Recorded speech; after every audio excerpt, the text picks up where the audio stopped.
Hello, sweet ones, and welcome to the Soul Medicine Podcast. I am your host, Liz Nerland, and I have created this space to nourish you with guided meditations, to support your healing journey with Reiki practices, and to inspire, lead, and teach developing healers and intuitives. I invite you now to breathe deeply, to open your mind, to expand your heart space, and to call your soul to rise to the surface as you settle in to receive these offerings. Let's get started. Hello, sweet one, and welcome back to the Soul Medicine Podcast. I am your host, Liz Nerland, and I am very excited to be sharing something very dear to my heart with you this week. If you've been following me for a while, you'll know that I often release Joe Dispenza inspired meditations. And I do this because I have been heavily influenced and inspired by his work. I have an online course. I've taught it live and online called Into the Chrysalis. And it is a transformational program that is largely based around the work of Dr. Joe Dispenza. If you are not familiar with Dr. Joe Dispenza, prepare for your mind to be blown. His backstory is that he was a chiropractic doctor. He was racing in, I think it was a triathlon, maybe it was a marathon. I think it was triathlon.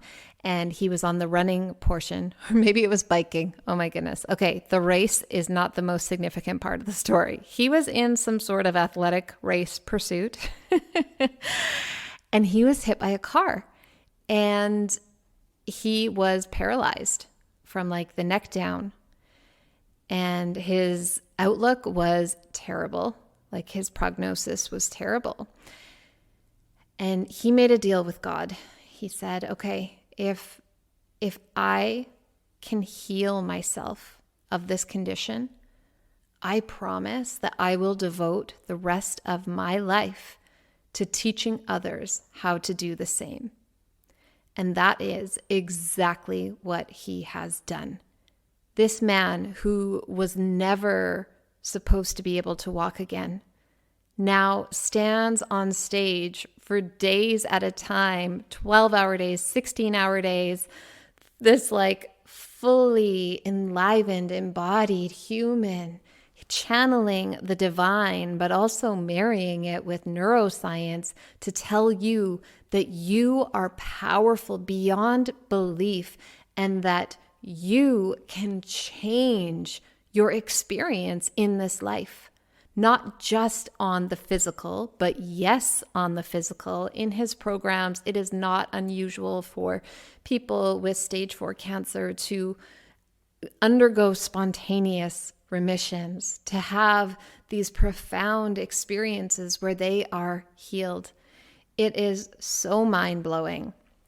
And so while obviously I do not profess to be in the same realm as Dr. Joe Dispenza, I am so deeply inspired and influenced by his work that I have brought elements of his work into my work. And what I want to bring to you is a series of 3 episodes that give you this kind of introduction to my program that is called Into the Chrysalis, that is largely based on his teachings. And so I deliver the neuroscientific point of view, I deliver a philosophical point of view, and practices, guided meditations and practices that you can move from just this theoretical knowing to actually embodying the theory, to living it, to taking the steps to change your life, to make it real, to make it more than just an inspiring book that collects dust on the shelf. So as I already mentioned, the course is called Into the Chrysalis. And the chrysalis, of course, is that cocoon that the caterpillar goes into for that metamorphosis, to become the butterfly, to grow the wings. And it sounds really beautiful to want to become the butterfly. But what actually happens when this caterpillar goes into the cocoon? First, I just heard this on a podcast with Zach Bush. I didn't know that the caterpillar actually, its like head falls off before it goes into the cocoon. I haven't fact checked this, but I trust Zach Bush as a very reliable source. But he was pointing out the significance of that because you have to leave the old mind, the old patterns behind. Like, it is a very, very strong symbol of like letting the old patterning die. And then when it goes in the cocoon, its body turns to like mush. It completely dissolves into goo. And then it is from this goo that an entirely new being is created. This is how the butterfly is created. So, well, yes, we have this beautiful imagery of a butterfly, and we're like, yeah, I want that. It comes with this really intense experience of like this beheading and turning to goo. So the process of transformation is intense. And the program that I offer starts with a self-contract, because it is like, hey, I know this sounds fun. The other side sounds fun, but there is a symbolic death and rebirth that is going to happen. So one piece that is the most essential is that you are ready for that transformation and that you are going to choose that transformation, knowing that there are days that you'll be like, oh, this is the goo phase. This is the part where everything has melted into this gooey pile. I don't know exactly what's up or down. I'm going to keep holding the vision and keep connecting to source and keep moving forward according to my principles and the inspiration that comes through, and trust the process. And it is not by accident that this program, that this transformation starts with a conscious decision, because the very foundation of this change, of conscious change in your life, is reclaiming your power and remembering what is true. Now, our culture is very materialistic, and I don't just mean that we like to shop for more things than we need, which is also true, but we are materialistic in a way that we are conditioned to look outside of ourselves for truth and for comfort. Advertising and media bombard us with messages that we exist in a state of lack, and over time, we begin to believe this messaging on a really deep level. So we start to only trust that which we can see. We trust only in the dense, physical, external environment. We believe only in what we can see and measure and control. And this is a scientific point of view. And there is a place for science, but it is also limited because science can only work within the realm of that which can be observed, measured, and controlled. When we want to undergo a radical transformation, we are starting to move into the realm of spirit, of source, of mystery, of the unknown. We are starting to call in and work with forces that we cannot measure and control. So when I say remember what is true and reclaim your power, I am talking about an infinite power. I am talking about that spark of soul that is inside of you, that invincible flame that connects you to source and to all other beings. This is where we start, is remembering our wholeness, remembering our power. We start to identify ourselves as more than just these dense physical bodies with these stories attached of where we came from and what we've been through and blah, blah, blah, blah, blah. It's like, are you ready? Are you ready for this journey? because we're going to have to shed that density. We're going to have to freaking believe that we can soften and melt and release and then grow wings and take flight. Like, this is huge. This is a huge transformation, and it will stretch you beyond the physical, beyond the boundaries of your skin. You are going to have to be leaning into more. You are going to have to connect with the infinite, with that which is beyond measure and beyond control. So the first big challenge is to start seeing yourself as more than this meat suit and more than the stories that you have lived through, to start actually tuning inwards and connecting to that power that just simmers and bubbles below the surface, that power that can never be stomped out, because that is where we create from. And this, as much as, yes, we are going to be getting into the neuroscience of things. Yes, we are going to be looking at the physiology and like, how can you support yourself through these transformations? But this is ultimately a spiritual journey. This is soul work. This is going to require you, not as soft suggestion, it is a hard requirement that if you want to do this kind of work, you have to reconnect with source, with divine power, with God, whatever words you want to call it. Whatever you call it is fine with me. But that is really where we get our power from. And then the next step from there is to start becoming proactive. So as soon as you start remembering, like, hey, I am not just this meat suit at the mercy of all the stuff that goes on outside of me. I am a divine creation. I am here on purpose. I have something to give. Once you start remembering that, tuning in to that original vibration, that frequency of soul inside you, then it's time to become proactive. Stephen Covey uses this term proactive in his books. He's got a number of books, The 7 Habits of Highly Effective People, Families, Businesses. His first habit is like, we have to be proactive.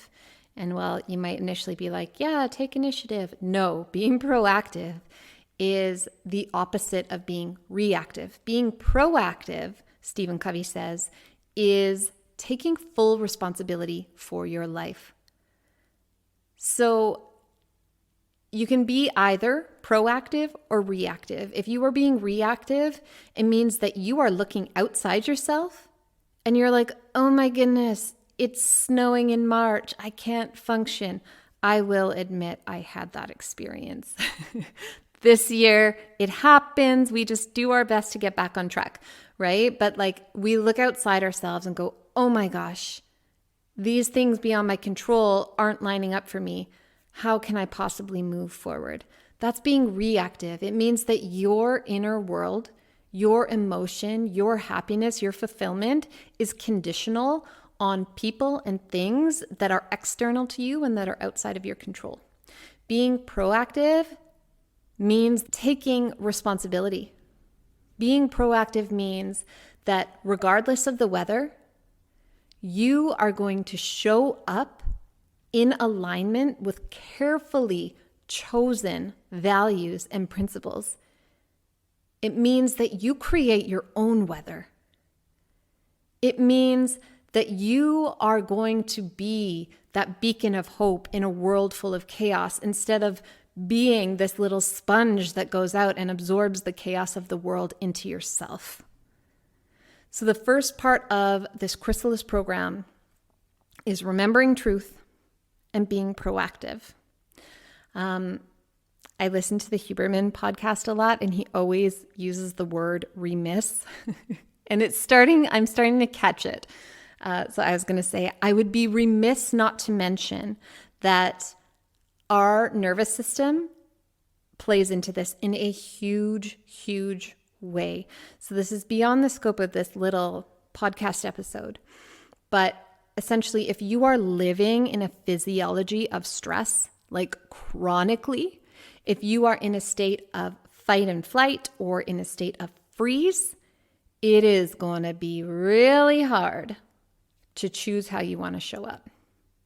It is going to be really hard to move towards transformation because your physiology is going to shift. When you are under a physiological state of stress, your physiology shifts so that you have a hard time seeing beyond your immediate surroundings. You are literally living in a state of survival, and that is an opposite physiology to the physiology of creation. And so one of the key things that we have to do, and through my work, I offer breath work, meditations, and yoga to help you consciously, proactively choose to move out of the physiology of stress and into a physiology of creation. Because in that physiology of stress, higher centers of your brain shut down. Because your body is like, I am going to hone in on what is right in front of me, and I'm going to look for a threat, and I'm going to neutralize that threat. In a physiology of stress, you are not primed for connection with other humans. You are not primed for higher level thinking.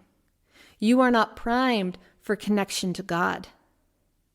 So we have to get you out of that chronic stress.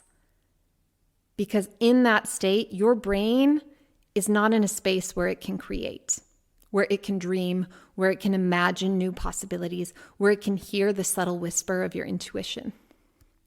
So I would indeed be remiss not to mention how important your nervous system regulation is. So this is not a one-off. This is not like, hey, take this course and be forever changed. It's like, hey, here's what you're going to need for a lifetime of practice as you move towards self-realization. And part of that is going to be a daily practice of self-regulation, of nervous system regulation, so you can be in a state of safety, a physiology of renewal, a biochemistry of creativity and endless possibilities. So that is part of the work, is that this is, if anything, a springboard for your life. It is not a magic bullet for your life. So in the Into the Chrysalis program, there is a workbook, and your next steps would be to reflect. So whether you want to jump in that course and do the actual workbook that you can either print or do a fillable PDF, or you can just kind of jot this down and take a stab at it in your own journal. But you need to start reflecting on the values and guiding principles that resonate with you. Like, what do you want to align your life with? What is your true north? So that when you are faced with a challenging decision, you hit a fork in the road, you have this compass, this guiding principle or value that will lead you forward. So that even if everything in the media and around you is like, let's do this and let's, is like trying to encourage you to go one way.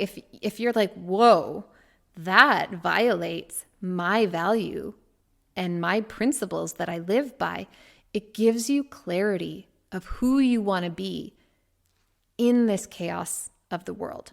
Because if you don't know, you will absorb that chaos and you will be guided by the chaos of the world. So you want to reflect on, like, really, what are your values and guiding principles? You're going to need to develop a gratitude practice to help you shift states. Gratitude practice is profound, and gratitude practice is more than just listing what you are grateful for. It's actually recounting stories that move you into a state of gratitude. So it could be something that happened to you, or it could be something that you just observed. But you know, like even on social media, sometimes you see these like little snippets, like Jay Shetty is always sharing these like feel good things of people helping people out. And you're like, wow, I feel that. That's the kind of gratitude practice we want. You'll find through this course, and if you read Joe Dispenza's books, like you have to actually have an internal shift in how you are feeling. Otherwise, you're not actually creating any change. If you are just working on the brain level and you're reading information, but it doesn't move you into a different emotional state, you're not quite getting the practice down. You're just getting more information in your head. So gratitude practice is really important. We're going to start looking at identifying kind of the old program. So identifying the habits, the thoughts, the behaviors of the caterpillar, right? That like before picture in the transformation. What are the emotions? What are the things that you experience on a daily basis that you want to transform? What are the things that you tell yourself that keep you stuck where you are? So there's a workbook that brings you through this stuff. Yeah, it's more, I'm just looking at it right now. It's more than I can bring through in this podcast, but that's a great starting point. There is also a very big challenge in the workbook, something that will probably leave you shaking in your boots a little bit, the most transformative exercise that I have ever offered. So if you are brave enough to do it, dive into it. It is an interview process where you actually are interviewing people who are close to you to get their insights on your strengths and who am I when I'm at my best? What are my blind spots? Like you're actually asking for this feedback. Now I've probably scared at least 85% of you off, but friends, if you do this, it will shorten the length of self-reflection that is required tremendously. This insight is so powerful. So Into the Chrysalis starts kind of looking at the themes that we've touched on today. And then in the second session, which is my favorite session, this is where people really start to come alive. We start to look at living with purpose, on purpose. We start to look at like, what is the vision you want to create in your life? And we intersect like, what is calling to you? What's the vision that you're holding? And what are the gifts and talents and strengths that you have? Why are you here? What were you born for? What can you bring forth from inside of you? So I'm going to dive into that more in the next episode. In the meantime, reflect on the concepts that we've gone over today. Do some self-reflection on values, on guiding principles, on being proactive, and on seeing yourself as more than just this physical body and your history. And then in the next episode, we will dive into this living with purpose, on purpose. Sending you so much love, sweet one. Until next time. Thank you so much for tuning in to this free Into the Chrysalis mini-series. I hope it will open your mind and heart to new possibilities and to a deeper understanding of who you are and the power that resides inside you. For some of you, this mini-series will be enough to get you started. You can take this info, do some self-reflection, read some of Joe Dispenza's books, and take advantage of the free Joe Dispenza inspired meditations that are here on my podcast. This might be enough for you. If you are wanting more support, if you are wanting to move through this process of transformation with more ease, insight, information, and support, then the self-paced Into the Chrysalis online course might be ideal for you. And to make this a little easier, I am offering a reduced price of just 99 Canadian dollars. That is $200 saving off the regular price.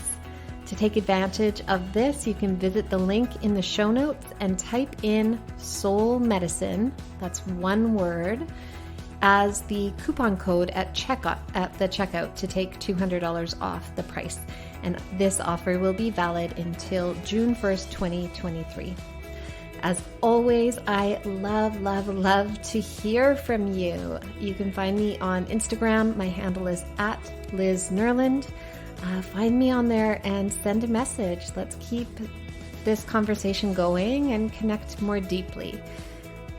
Sending you so much love and look forward to hearing from you. Take care.